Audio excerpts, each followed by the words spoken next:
Good evening, everyone, and welcome to FSU's informal information session and first public hearing for the adoption of our next campus master plan. I'm Dustin Daly, and I have the privilege of spending the next few minutes talking to you about how we plan for the future of our campus. This information session will explain the purpose of the master plan, the statutory requirements of the planning process, and what the approval steps look like. Once I finish up, we'll begin the first public hearing portion, and my colleagues from planning will get into the details of the campus master plan a little bit more than what I'm going to cover. Really, I'm just going to focus on the process, the procedure, what's required by the statute. But before we start, if I've learned anything in 40 years, it's that the secret to success for any endeavor, even a short presentation, is to manage expectations. So to that end, 2 quick points. First, I am not Mark Bartolome. For the first time in 30 years, someone other than Mark will present our campus master plan. It's disappointing, I know, not to get the wit, charm, and good looks of Mark. These qualities, a good joke, and an interesting fact about campus can really carry a conversation about facilities and stormwater ponds. But that's too tough an act to follow. Mark, we love you, but as they say, the show must go on. Second, I won't be showing you any pretty pictures of shiny new buildings. Instead, I'm just going to focus on the process. And I know this may sound to you like you just walked into a bad clickbait article, but I promise we'll get to the good stuff eventually. All right, so why am I here, and why do we have a campus master plan?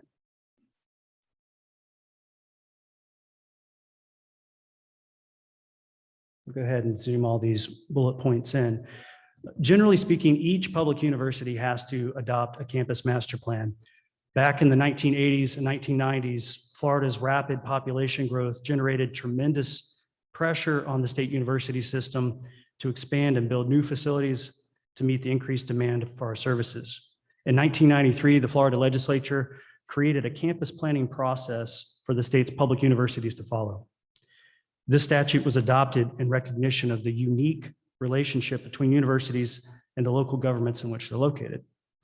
The legislature recognized that while campuses provide research, educational benefits on a state and nationwide level, and substantial educational, economic, and cultural benefits at a local level, they also impact the public facilities and services of their host local governments.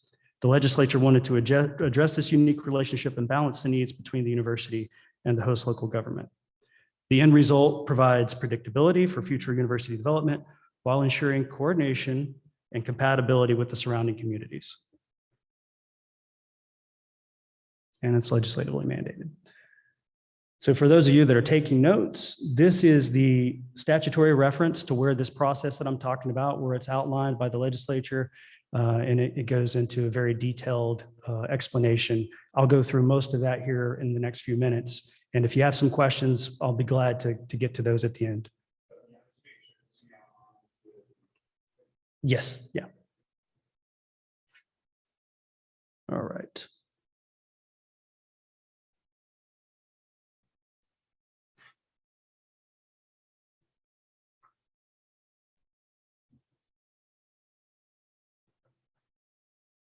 All right, so next question is, what is required in a master plan and how is it developed? Now, even though many of you may not be familiar with the campus master plan, it is very similar to something that you may have more experience with. It's very much like the comprehensive plan that cities and counties adopt throughout the state of Florida. The master plan must identify our general land uses, address the need for roads, parking, public transportation, solid waste, drainage, sewer, potable water, recreation, and open space. And it looks at those facilities over the course of a 10 to a 20-year time horizon. A campus master plan has to cover at least 10 years, and it can go up to 20 years.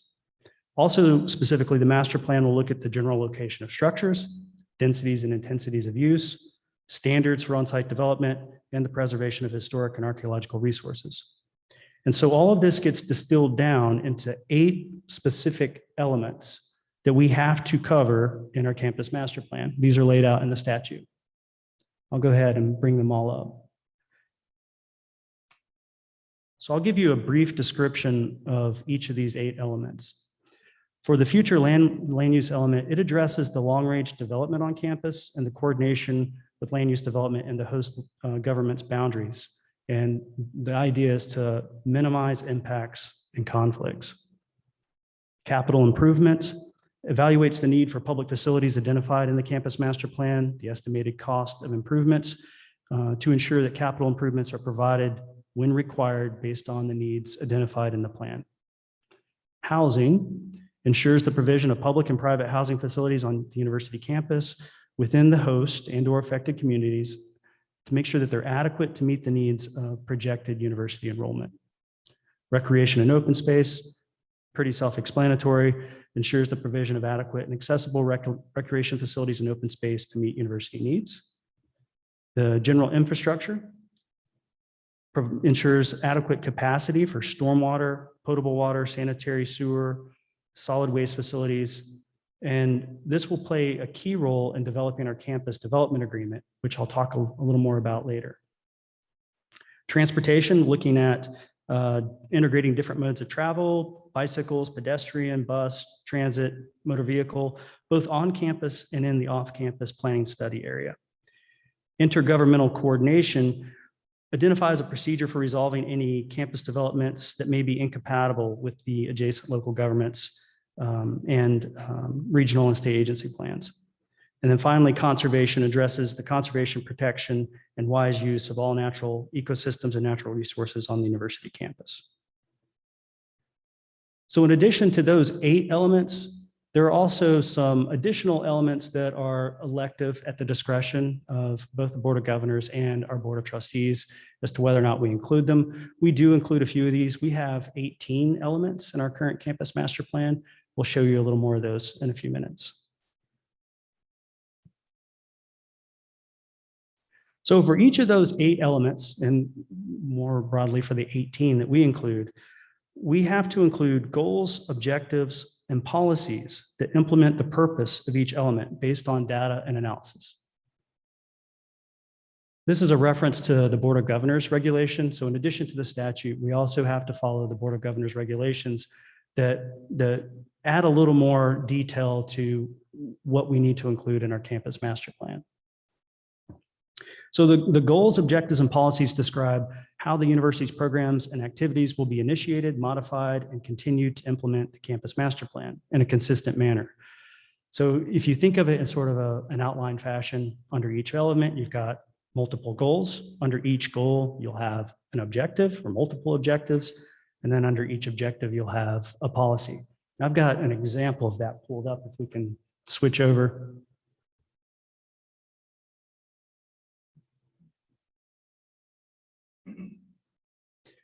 So this is an excerpt from our current campus master plan. I just chose the support facilities element because I thought it was a good illustration of what I'm talking about. You can see the goal, the objective, and the policy. A picture speaks 1,000 words, I guess, rather than me trying to explain it. That's exactly what it looks like. So all the goals, objectives, and policies, standards, and findings are based upon relevant and appropriate data. Data and analysis for the elements include characteristics of vacant land, projected impact on development, both on-site and off-site, public services, natural resources, student enrollment projections, student housing needs, and the need for academic and support facilities.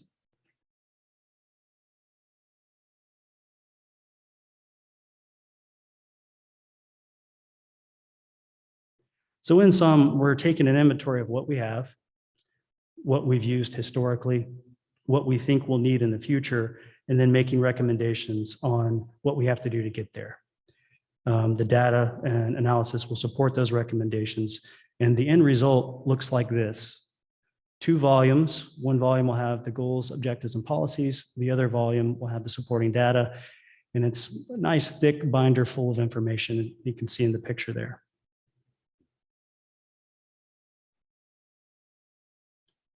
Now, the next few slides are really just showing our math, so to speak, like your elementary school teacher told you to do when you're doing math problems.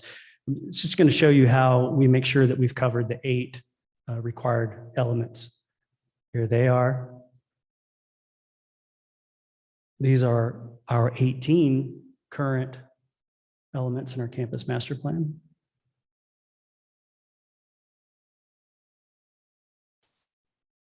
And then this is just an overlay that shows how our 18 elements fall under the required 8.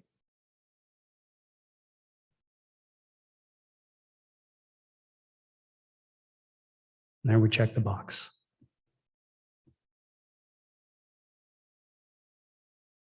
All right, so the next question is, what locations are included and why? So the intent of the statute is to address the impact of each campus on the public facilities and services of the host local government. And if we look at the Board of Governors regulation, it's instructive on what is a campus.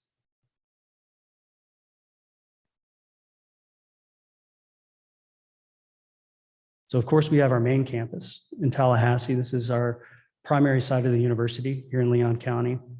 But we also have another campus in Panama City. Now, Dean Hanna, who's in charge of our Panama City campus, doesn't like for me to refer to this as main campus. This is the Tallahassee campus, and that's Panama City campus. So to make Dean Hanna happy, I'll just call it the Tallahassee campus, but the regulation calls it main campus. And there's a more breakdown detail of the different types of campuses, but I'll just take you right to the punchline. We have two. It's the Tallahassee campus and Panama City campus.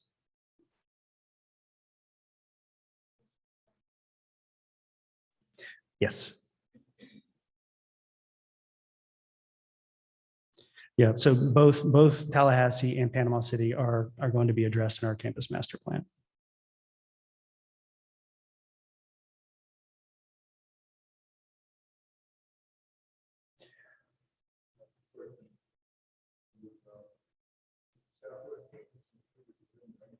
Yeah, let me back up. That's a good question. So I'll back up real quick. Right. So in the blurb there on the main campus, there are several sites that are lumped into that description of main campus, and that includes our Southwest. And it's really not, we use that term Southwest campus, but it's really not a campus unto itself. It's really just a part of main campus. But you know, people in common conversation still use that term.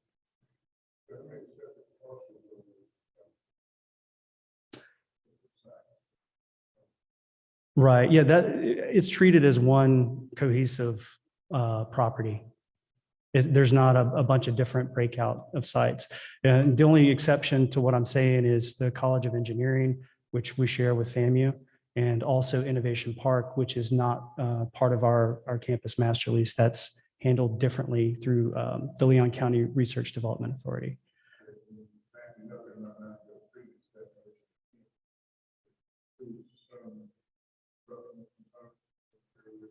Right. Yeah, but my understanding from for SAC's purposes that it's treated all as part of one Tallahassee campus. Yeah, absolutely.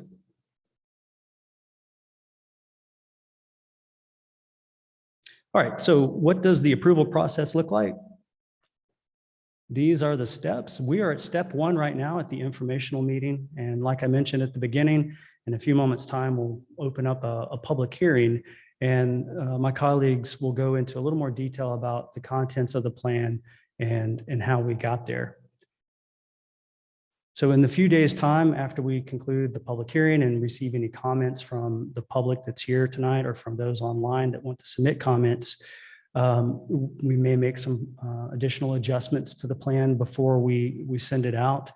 But after we accumulate those comments, we will begin a 90-day review period. And in that 90-day review period, we're going to provide the plan to several different state agencies and also the host local government. So to the city, the county, Department of Economic Opportunity, DEP, Department of Transportation, Department of State, Fish and Wildlife, the water management districts, and then to the public. The public will also have the same 90-day period to comment.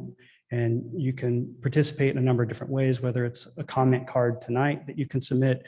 You can provide the comment to a designated email address that we're going to put on our landing page, or you can mail in your comment cards if that's what you choose to do.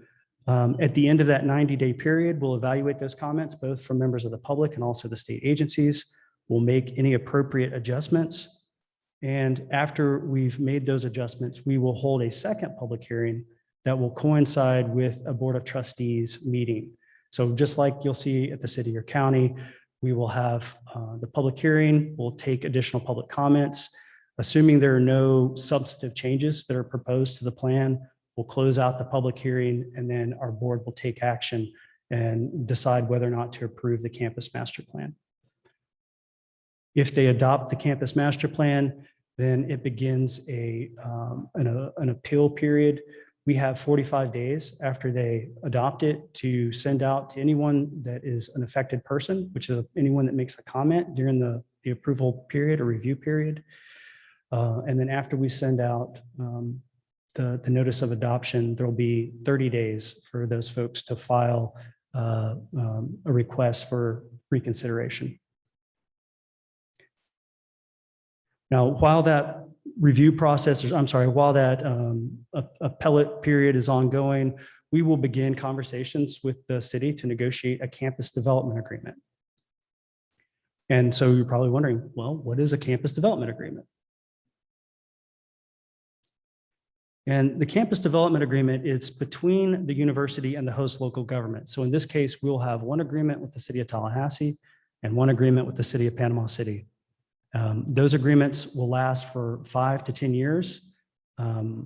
They have to cover 5, and they can cover up to 10 years. The agreement will identify the public facilities and services that are provided to the campus. For example, we're talking roads, sanitary sewer, solid waste, drainage, potable water, parks and rec, and public transportation, those same facilities and services that I mentioned earlier. It will also identify the level of service standard that's set by the host local government, who provides the service to campus, what financial arrangements are necessary to provide the service. And a good example of that here in Tallahassee is stormwater. We have an agreement with the city for a regional stormwater facility. It's the large pond that you see down South Lake Bradford Road. And the creation of that pond addresses the stormwater that's generated from campus. Otherwise, it could also just say FSU pays the monthly charge to the city, like for water, sewer, and electricity. The agreement will also look at impacts of existing and proposed campus development that's expected over the term of the agreement. It will analyze, are there any deficiencies in the level of service? And are there any improvements necessary to eliminate those deficiencies? If there is, then what's the university's proportionate fair share of that cost? And we can accomplish that in one of two ways. We can either make a payment or we can construct the improvements. Years ago, we made a payment already, and we still have plenty of concurrency left under that previous payment. But with this campus master plan, we will again analyze the impacts on the concurrency for these facilities and confirm that we're still concurrent.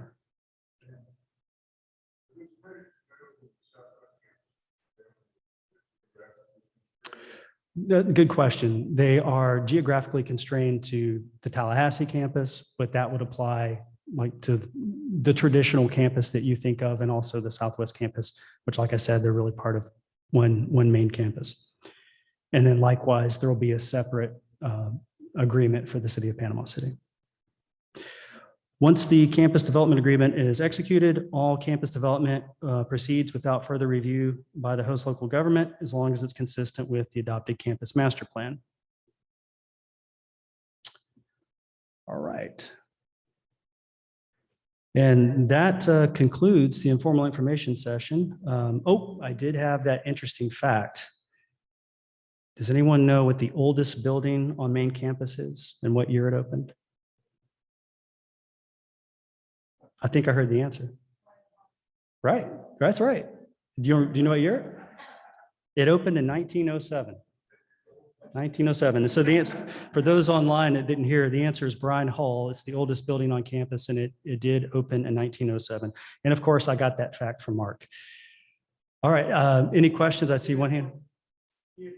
No mention of Leon County. There's no interaction with Leon County. Yeah. Shooting it all together. Yeah, that's a good question also. So the statute described, the statute provides a difference between the host local government and an affected local government. And based on those definitions, we are wholly within the city limits. So we interact with the host local government. But like I mentioned earlier, whenever we send out the campus master plan, it will go to the county for their review and comment, along with the city and the other state agencies that I referenced.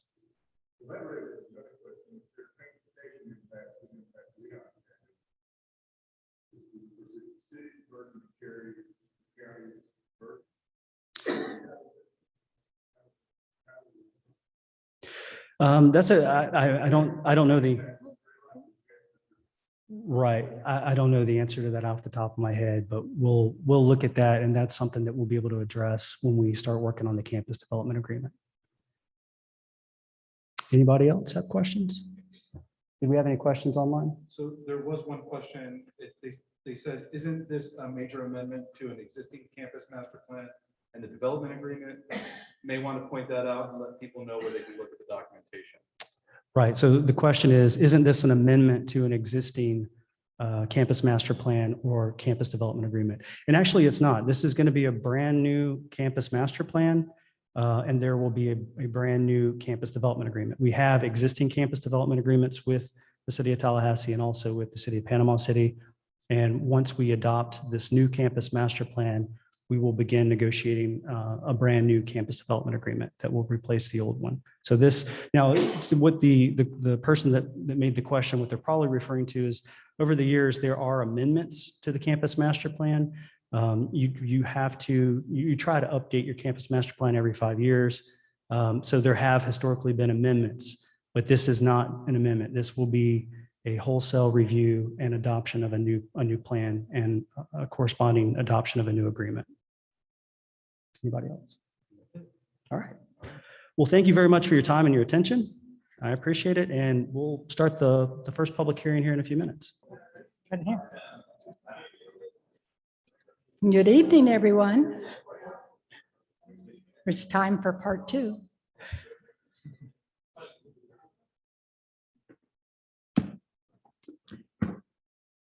Okay, good evening, everyone. I am Lori Pinkerton, and I am the interim director of facilities planning and space management in the facilities department. It's my pleasure to welcome you here this evening to the first of 2 public hearings. I'm probably going to repeat a lot of what Dustin said, but it has to be in here. The plan is being prepared in compliance with requirements of Chapter 1013.30, the Florida statutes. The master plan is designed to reflect how the university expects to grow and develop over the next 10 years, and how that growth and development might impact the surrounding community.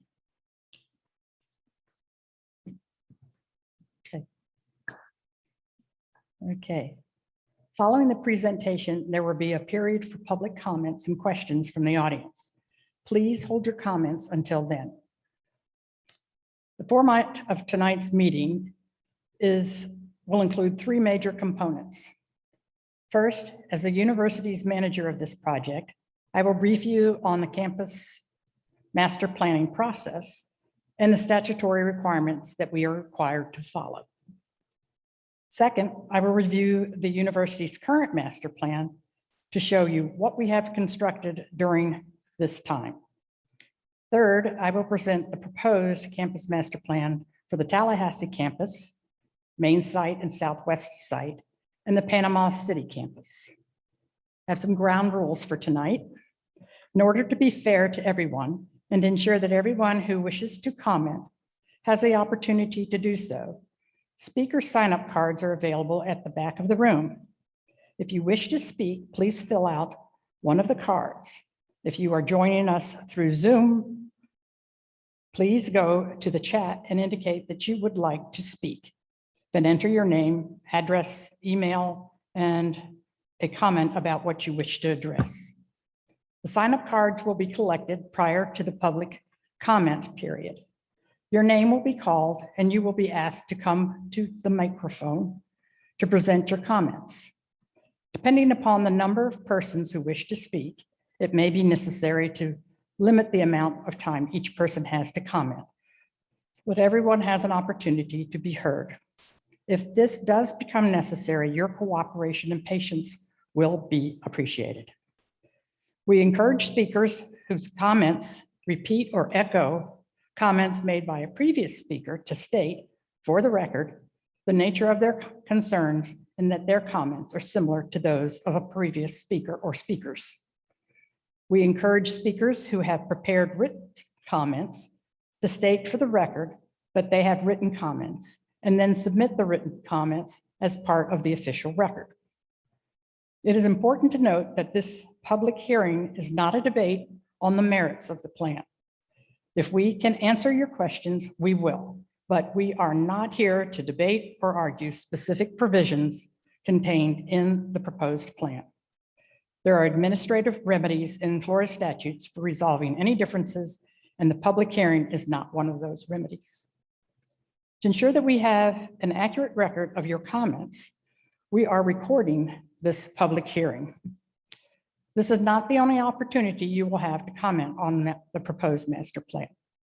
The proposed plan will be made available online, and notice of its availability on June 18th will be sent to a number of state and regional agencies who have been given 90 days to which to review the proposed plan and submit their comments to the university and the Board of Trustees. You may submit written comments to the university's facilities department at any point during this 90-day period. After all the comments have been received and all necessary or appropriate changes have been made to the proposed plan, the university will advise and conduct a second public hearing. After the second public hearing, the proposed plan will be sent to the Florida State University Board of Trustees for adoption. Copies of the proposed campus master plan and support data will be available on June 18th, 2021. For public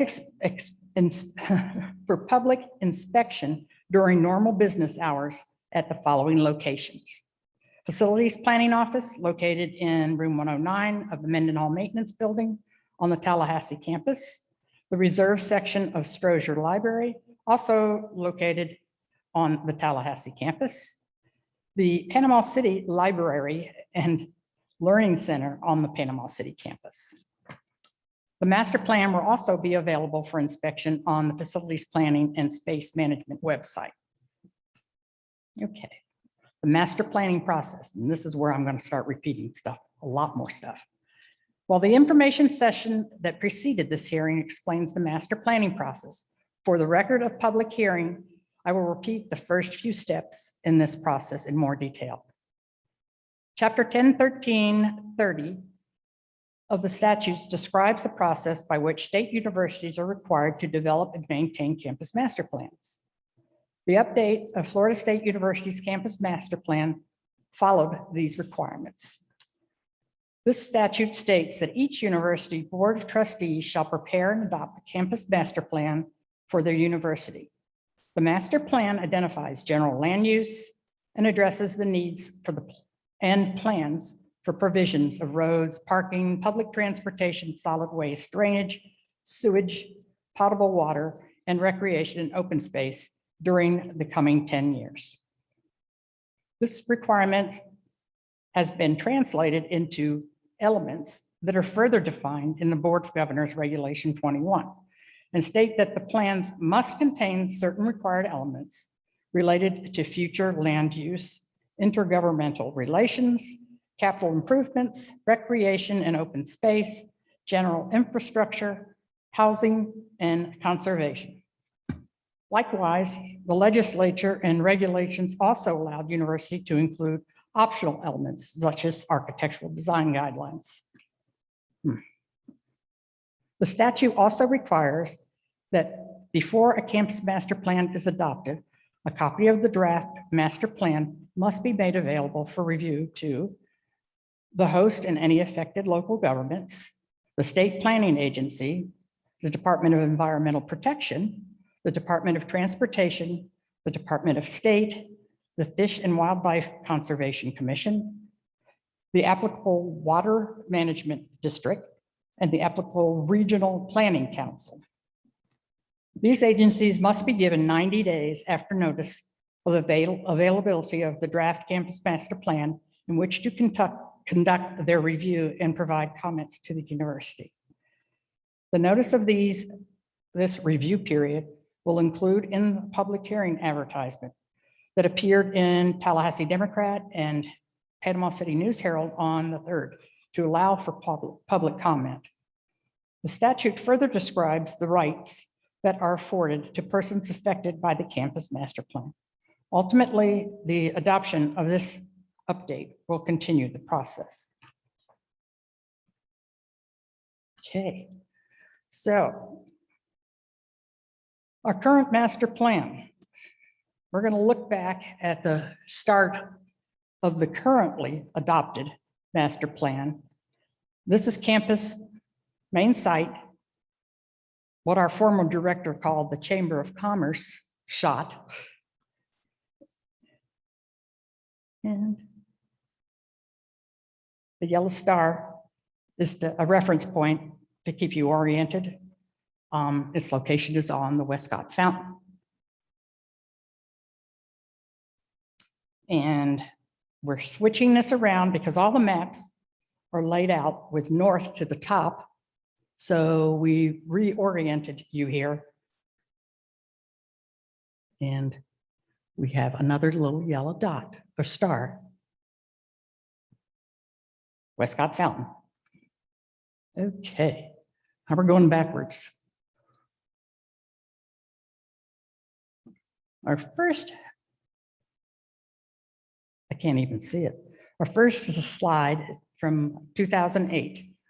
The buildings that we had accomplished in 2008 or we had constructed in 2008 are Stone Building Addition, King Life Science Building, Psychology Building, Phase 2, Macintosh Track Building Expansion, Chemical Sciences Building, Dunlap Student Success Center, and Parking Garage 5, where most of us have parked tonight. Okay.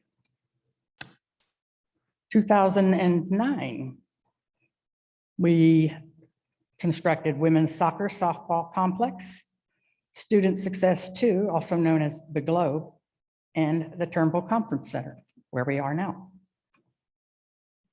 In 2010, we did Ruby Diamond Concert Hall, remodeled and put an addition to Westcott Building.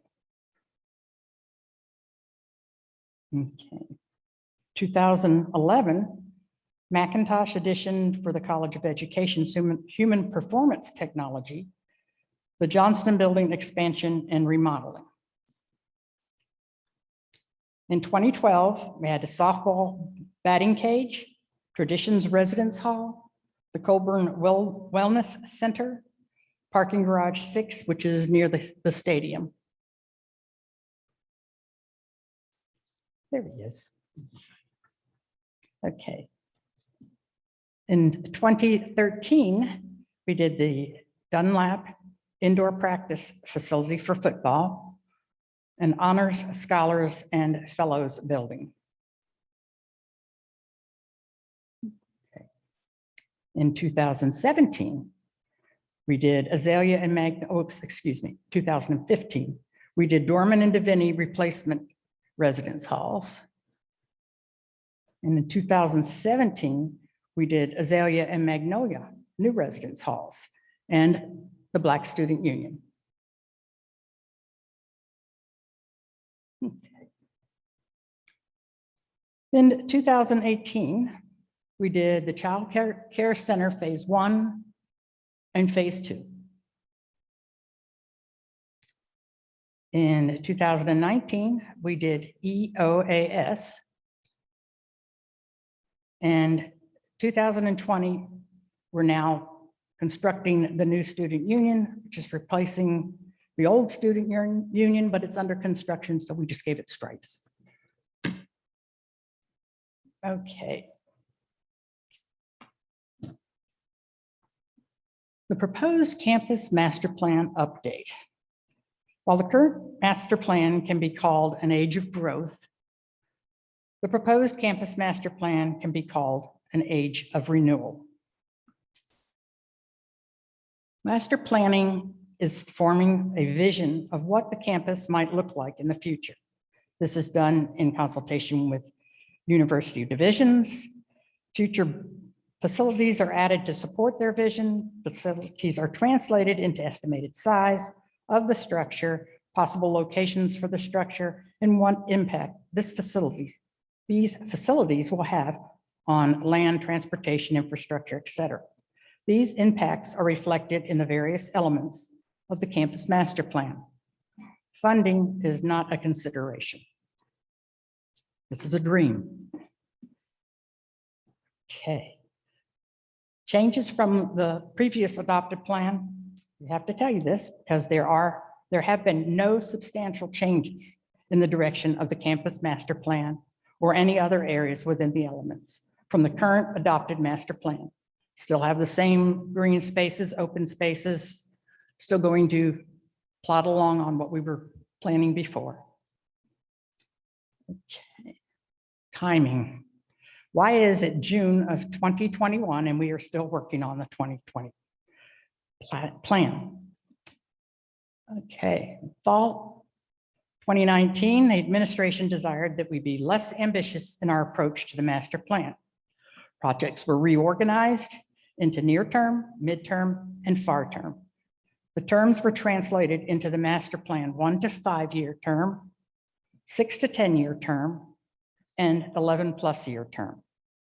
Since this master plan covers 1 to 10, 2020 to 2030, the far term or 11-year projects are noted in the appendix. In April 2020, we kind of went backwards. We shut down, only essential employees remained on campus, and the remaining personnel worked remotely. Then we came back March of 2021, and the university administration reevaluated the master plan, and additional shifting of projects were made from near term to midterm and midterm to far term. Okay. The main campus. The new proposed facilities in white for this update period of 2020-2030 will come back to this map in a bit. So these are the new construction. Now we're going to break it down. The near-term plan, the 1 to 5 years, we have football operations facility, Dittmer building renovation remodeling, the Arena District Hotel, College of Business building, also known as Legacy Hall.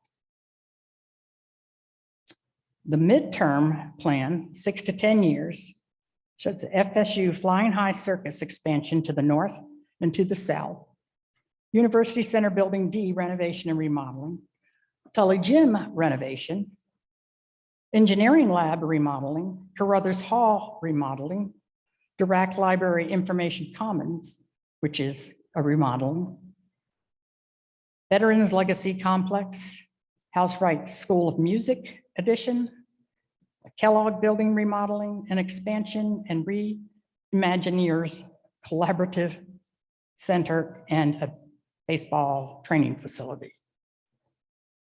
Okay. I'll go back to the other map and we'll show you not just what the new is, but all of the added renovations and remodelings that we are planning.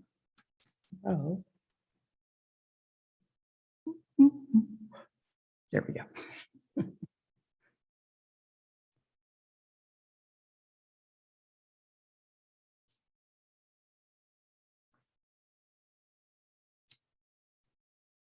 And we've included some projects that are underway. Oops. Oh, well, good enough. Anyway, this is really just to show you why you see why we think this is kind of, the plan is a period of renewal, because we are going to do a lot of projects that take care of buildings that we already have. Not so much growth, but taking care of what we already have. Okay. Tallahassee Campus Southwest site. The facilities in white are proposed new buildings. The purple brushstrokes are the general locations of proposed roadway projects. Don't take them literally, as it appears to be wide enough for an 8-lane highway, our version of the cone of uncertainty. The long one to the right is being designed and built by Blueprint 2000, so we can't show an exact location. We do have input into the process, and we have asked that they create a plan that parallels the power line by the golf course driving range. And spoiler alert, we only have one renovation remodeling project out at the Southwest campus site, a Southwest site. Okay. Now we get near-term projects, 1 to 5 years, IRCB phase 1, Mag Lab improvements phase 1, and the need to relocate the nursery and warehouse will depend on where the Blueprint's roadway goes. Midterm plan, 6 to 10 years. We have FSU, FAMU FSU College of Engineering phase 3, future research building, intramural sports complex phase 2, and Tyson Road extension. Panama City. Future buildings. We debated about where to show the P3 housing project, if it should be future or existing. We decided, since this update covers 2020 to 2030, and in 2020 it didn't exist, we treated it as a future project. I believe it is slated to be occupied late summer. Okay, now another spoiler alert. That's the only renovation that we're going to have, renovation remodeling. So in our near-term projects, which are 1 to 5 years, we have the student housing joint mixed use development. In midterm, the 6 to 10 years, we have a conference center, the renovation of the Bayside building renovation, remodeling, surface parking expansion, and development of a campus greenway. Okay, now it's time for public comments. This concludes the presentation portion of tonight's public hearing. We would now like to hear your comments and suggestions and answer any questions you might have on the proposed master plan or the master plan process. I would ask that anyone who is interested in asking a question or providing a comment to do one of the following. If you are attending in person, please fill out a comment card, and if you wish to speak, please put your name on the roster. If you are a Zoom attendee and wish to speak, please go to chat and indicate you would like to speak and include your full name, full address, and email. Zoom attendees who wish just to comment may go to our facilities website as shown on the slide and fill out a comment form. Okay. I would ask now that those cards be collected and brought to me.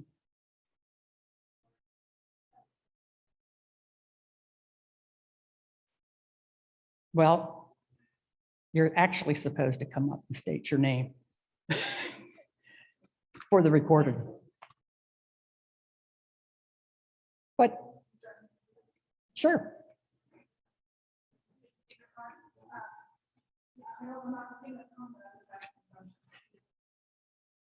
How does that work? Yes. Yeah. We have to have it for. Do I talk to you? Diana Norwood, 3651 Lakewood Drive. Is the property that the alumni village sits on, is that still, I didn't see that, is that still FSU owned property? Yes, it is. And it's considered on the plan, there's nothing, no future plans for that No. in 10 years? No, Thank you. sure. Okay, we have cards. Okay, Mark, come on up here.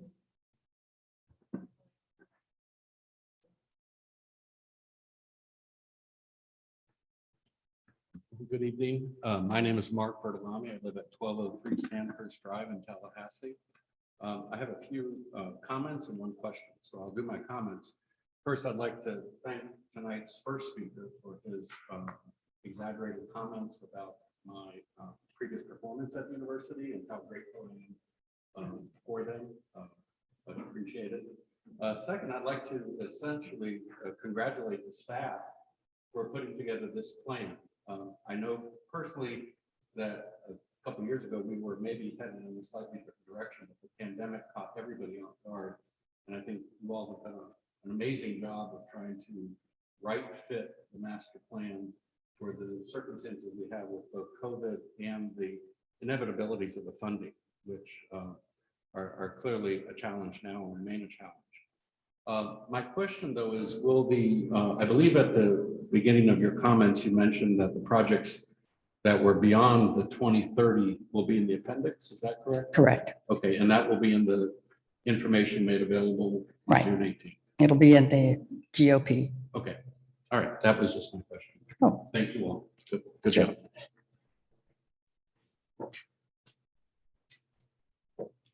I'm Bill Peebles. I live at 3056 West Dakota. So I was interested in is this a question? I was interested in the administration decision, I think in the fall of 19, to move projects out from near to mid to next plan. And then when you came back in 21, you moved them further Again. out again. Is that just a cost feasible layer that got It was slapped on it kind of? more It's not slack. reality check. Yes, yeah. We tried to take a plan that was a vision, and Sure. then we started putting little doses of reality into it. So my assumption. just things that have gone on, we just thought that better to go with a smaller plan. Was any of the moving stuff further out again in March 21?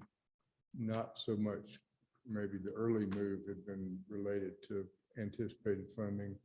Was any of the March or the 21 move related to anticipated differences in how the university will look post-COVID?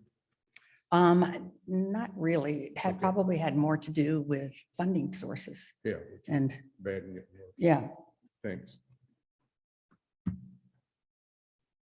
any more questions?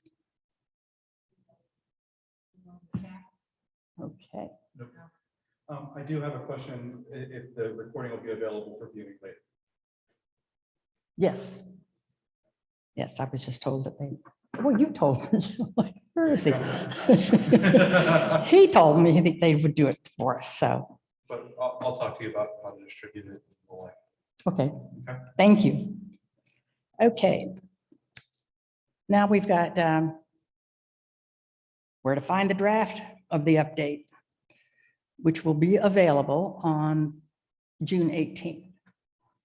And it will be open till September 16th. Where to send your comments during the review period? Again, this will all be on our website. Campus Master Plan update process. We can now check off 2 steps in the process. And in the next 90 days, we will strive to check off the next 3 steps. The remaining steps will be taken up at the second public hearing, which is tentatively scheduled for September 2021. We will be publishing public notices for the exact date, time, and location of the second public hearing. Before we conclude this hearing, I want to thank our consultants for all the work they did in shaping our vision. I also want to thank everyone in facilities that had a hand developing the master plan, including myself. So I put that myself on the back. Okay, this concludes tonight's public hearing on Florida State University's proposed campus master plan update. On behalf of the university, I would like to thank you for taking the time to participate in this hearing and to share your ideas and suggestions with us. Your continued input and involvement in this process is appreciated. Thank you.